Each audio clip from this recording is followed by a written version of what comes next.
Hello, my dear children. Hope you all are doing good. Welcome to today's English class. Let us begin the 8th standard portion from today. Let's get started with the first lesson in prose, that is the Heavenly Parasol.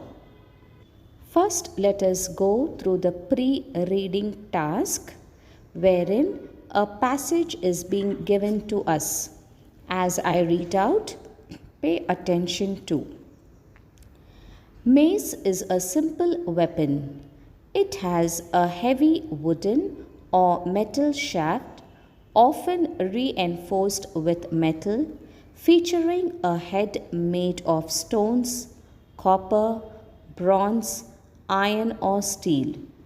It was used in traditional warfare. For example, Bhima and Duryodhana fought with maces in the Mahabharata war.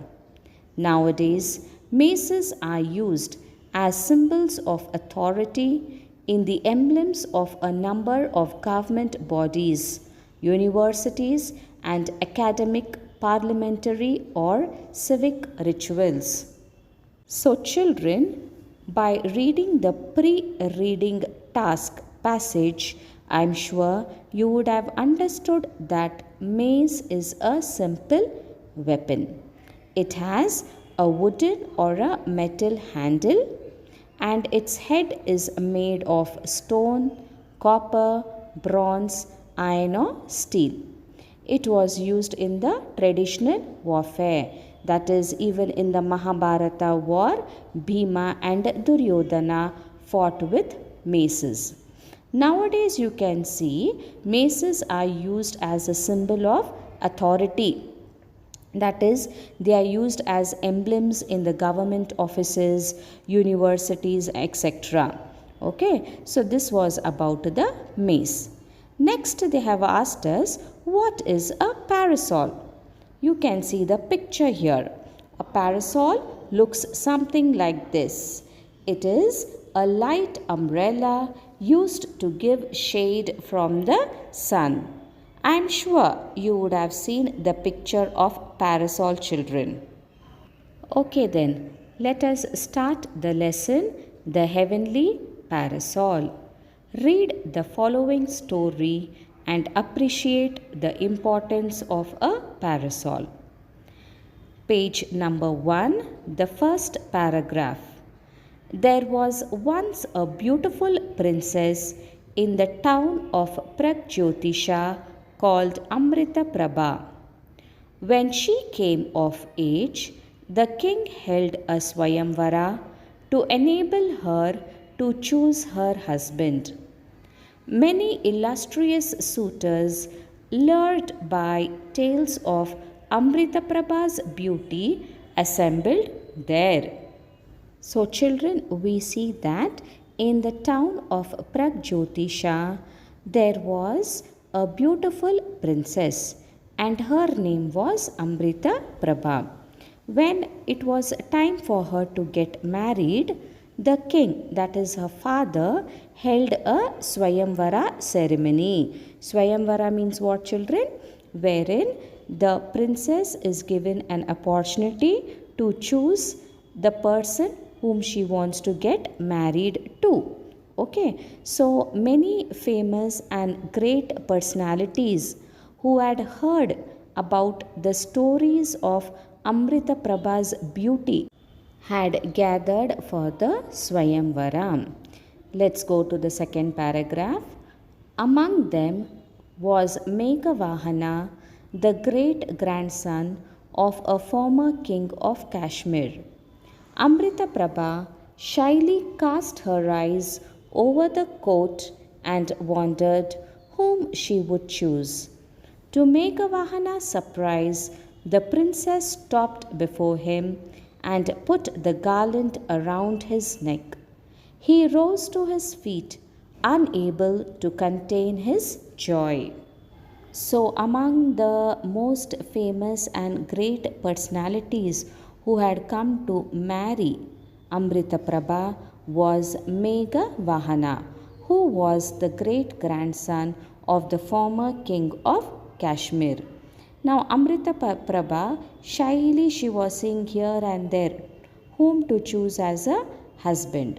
And suddenly she stopped near Meghavahana and put the garland around his neck. What is the meaning of this? She had chosen Meghavahana to get married. So, as soon as this happened, Meghavahana stood up. He was very happy. Let us continue. Page number 2, the third paragraph. The couple moved forward to seek the king's blessings. As the king stepped down from his throne, the priest cried out in surprise, "Your Honor, the parasol of Varuna has cast its shadow over the prince." "It is true," exclaimed the king. "My son, you are favored by the gods." Now it so happened that after Amrita Prabha put the garland on Meghavahana, both of them went to take the blessings of the king. And the king came down from the throne. He stepped down from the throne. Suddenly, the priest, the sage, Swamiji we say, no? Suddenly, the sage, loudly he said in surprise, Your Honor, the parasol of Varuna, that is God. Okay, Lord of the sea is Varuna. He is saying the parasol of Varuna has cast its shadow over the prince. Parasol means the, what is that, umbrella like thing, Its shadow fell on the prince as they went to take the blessing. Then the king also says, yes, it is true. And then he says, my son, you are favored by the gods. Means what? He is telling Meghavahana that even the gods are pleased by him. They have approved the liking of Amrita Prabha. Hence, they have cast the shadow of the parasol over him as a blessing from heaven. The next paragraph. Meghavahana looked up in surprise, wondering at the meaning of these words. All at once, he saw by his side a beautiful, dazzling white parasol with exquisite decorations that was casting its shadow over him. So Meghavahana was like surprised. What are they talking? He could not understand the meaning of their words. Then suddenly he saw that next to him or beside him a very beautiful, bright white parasol which was very nicely decorated. It was casting its shadow over him. Sixth paragraph. This is the parasol of Varuna, the lord of the seas, explained the king. It casts its shadow on none else but a sovereign of the whole world. You are destined for glory and brilliance. Dazed by these portents and by his good fortune, Meghavahana brought his bride and the divine parasol back home. So when Meghavahana saw that beautifully decorated parasol, beside him, he was like confused. What is this? That time the king explains that the parasol belonged to Varuna, the lord of the seas, and the parasol cast its shadow only on the sovereign of the whole world. Sovereign means what? Somebody who is endowed or who is blessed with supreme power.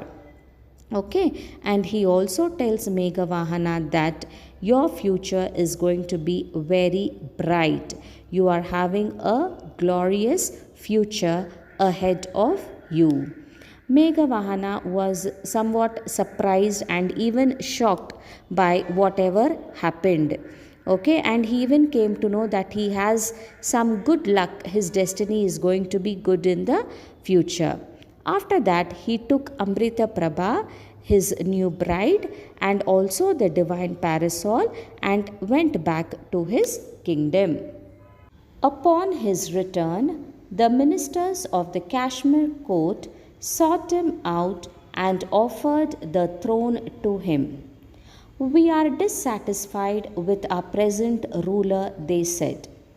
"He has devoted himself to a life of prayer, and the affairs of the kingdom lie neglected. The people suffer because of this. Your noble character and bravery are well known in these parts. Honor us and the land by accepting our offer."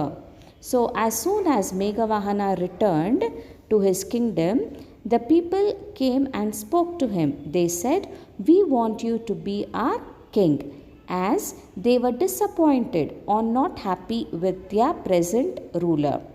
What had happened? Their ruler had become a very prayerful or a holy person. He had devoted his life only for prayer and meditation.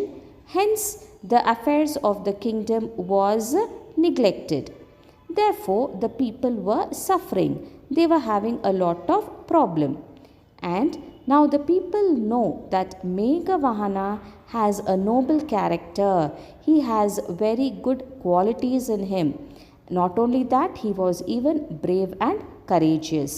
So they thought that it is better that Meghavahana will become their king. So they gave or proposed this offer to Meghavahana. Ninth paragraph. Meghavahana became the king of Kashmir. Soon he proclaimed a law against the killing of living beings. It became his ambition to conquer other kingdoms to impose this law on them as well. So, Meghavahana became the king of Kashmir. As soon as he became the king, he made a law. What was the law? No human beings should be killed in his kingdom. Okay, and he even had a strong desire to achieve something. What was it? He wanted to conquer other kingdoms in order to impose this law that human beings should never be killed, or any living being should never be killed. Once, while on an expedition near the sea, the king told his weary army to rest in the shade of some palm groves. "I must use this time to plan a way to conquer the island of Lanka," he thought. "It is the land of demons and needs to be taught the ways of peace. But how will I cross the great seas with my army?" So then once what happened? Meghavahana went on an expedition near the sea. Okay, and since his soldiers and all were very tired, he told them to take rest near the palm groves. And then he said, "I want to make use of this time. I want to plan to conquer the island of Lanka." And it was believed that in the island of Lanka were people with a kind of devilish character. Okay, like demons they were. He said those people should be taught how to live peacefully. But then he was thinking, how am I going to cross with my army? Big sea is there in front of me. How am I going to cross? He was thinking. All of a sudden, there was a cry in the air. It seemed to come from a wood by the shore, not far from where the royal horses were tethered. The cry came again, and the king heard the plaintive call. "Even under Meghavahana's rule, I have been slain." So, when Meghavahana was thinking how he is going to cross the sea and go to Lanka, suddenly he heard somebody crying. Okay, some from nearby forest. That also the place where the horses and all were tied and kept, there only. And it was somebody crying very loudly and complaining that even when Meghavahana is ruling also, you want to kill me or what? Like that somebody was shouting and crying. Let's continue. 12th paragraph. In his agitation, the king did not wait to summon his officers, but ran towards the wood. Plunging through the undergrowth, he fought his way till he came to a clearing. There, before him, was a temple of Chandika, that is Durga, with some sort of human sacrifice in progress on the steps. A man lay on the ground, his arms raised for mercy, and a menacing looking barbarian stood over him, brandishing his sword. Then something very interesting happens.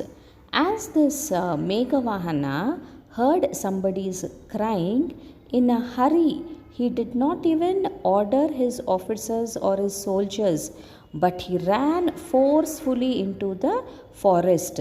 He went running very fast, and finally he reached a temple. That was temple of goddess Durga, and some sort of human sacrifice was about to take place. The scene was such that one man was lying on the ground and he is begging for mercy. He is telling to save him. And another, like a barbarian, somebody who looked very scary, was with her sword ready to kill that man who was on the ground. So, this is the scene that Meghavahana saw in the forest. Now let us learn the meaning of some difficult words that we came across the sentence. See this word L-U-R-E. It is pronounced as lure or lure, which means attract or invite. See the sentence. The boy lured towards the butterfly. We even came across the word exquisite, which means extremely beautiful and delicate. I have the most exquisite time in my dreams. The next word cast, meaning spread, act of throwing something. The dog's presence made my eyes to cast on it. See the next word, children. Sovereign, person holding highest power. Means here they have given the example of Hitler. Hitler was a symbol of sovereign power of Germany. Next word, dazed, confused, surprised or bewildered. I was left dazed and confused.